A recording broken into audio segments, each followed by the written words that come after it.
Bonifacio, ha?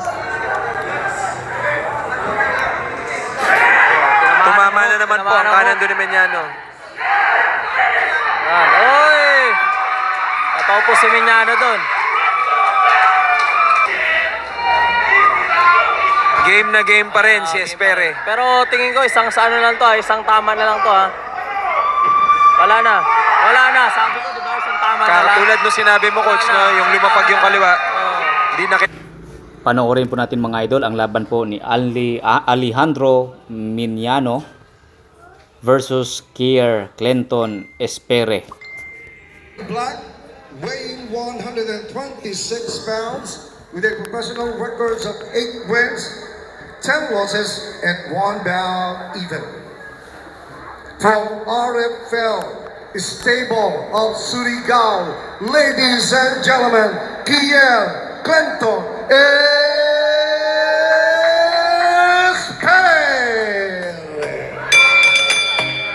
With a professional records of 7 wins, 4 wins coming by way of knockout, only 1 defeat from Astra Stable USA. Ladies and gentlemen, Alejandro Meñano. Ito po, for 8 rounds, 126 pounds, junior featherweight. Umpisa na po natin to. So,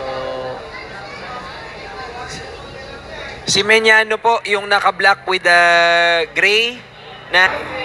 At kung di ako nagkakamali, parang yung shorts niya, pinatatakan niya na ng ano, no, ng PBF, tama ba?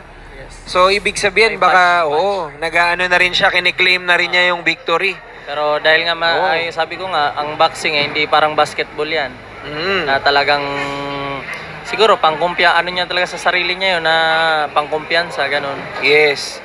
Para po sa mga manonood natin, parang dito sa lubid nakalagpas pa yung ulo ni ni Meñano. Tapos pagka doon sa tinatanaw ko si Espere, nakalubog yung ulo niya sa lubid Dito at least sa aking point of view, hindi po diyan sa screen.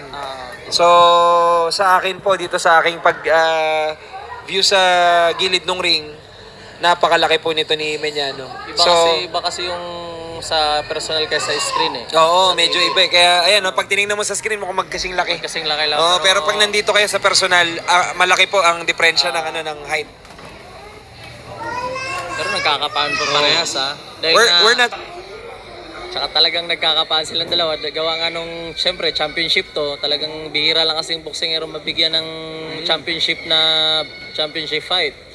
Correct. So, talagang- Nakalusot yung kanan kanina doon ni Espere, pero mukhang pinagpag lang ni Meñano. Meñano attacks the body, attacks the head. So, ang daming fans dito ni ha.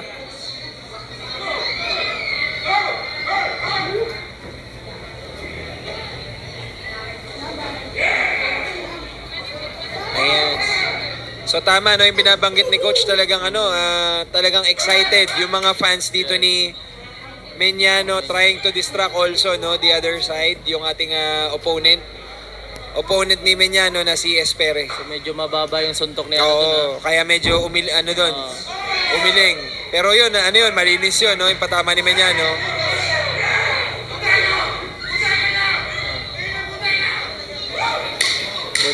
Bodega sabi nung isang fans. So, Tingnan nakita natin. siguro nung fans na medyo nga may kahinaan yung bodega nito ni Meñano, ni Espere.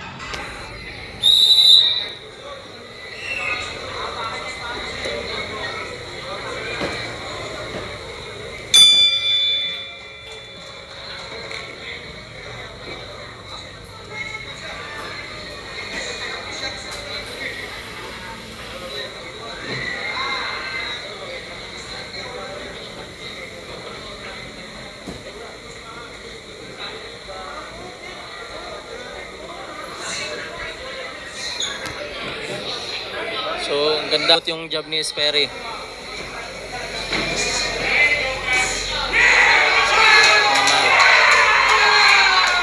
Tinamaan sa katawan si Meñano.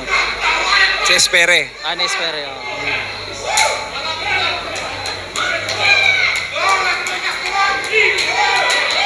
tumatalo na. Ayun na. Talagang maganda ang pagkakatama ni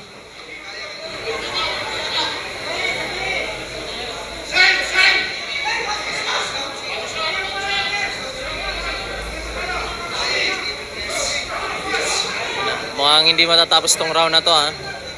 Hindi matatapos tong ang decision.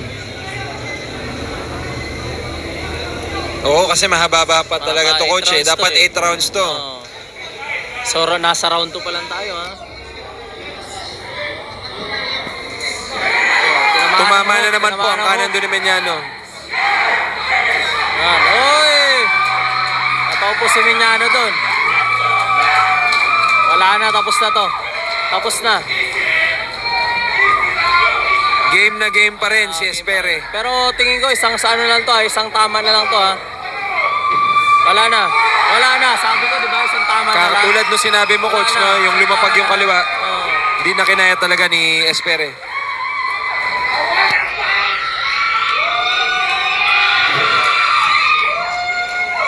So tuwan-tuwa yung mga ano, no, mga Power Ranger, no. Saludo rin tayo sa ginawa ni ano, Meñano. Dahil Ni talaga Espere. ni Espere.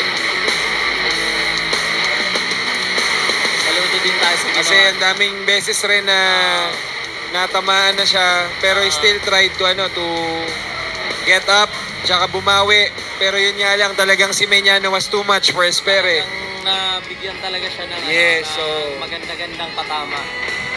correct. Sa punto ng karir nila na ito, medyo talagang too much si Meñano. So, ganun talaga ang boxing. Una-una lang talaga.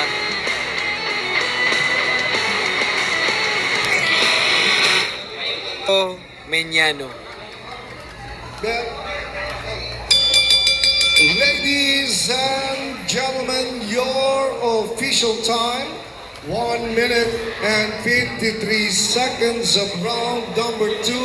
We have a winner by a technical knockout, and now the Philippine Boxing Federation Silver Featherweight Champion, Alejandro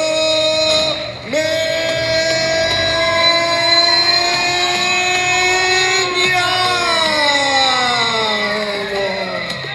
And now the PBF Vice President is presenting the championship belt to the winner. And he will receive the IM Worldwide Corporation gift pack. Thank you so much to all the sponsors. And thanks to Coach Biggs. Biggs, thank you so much.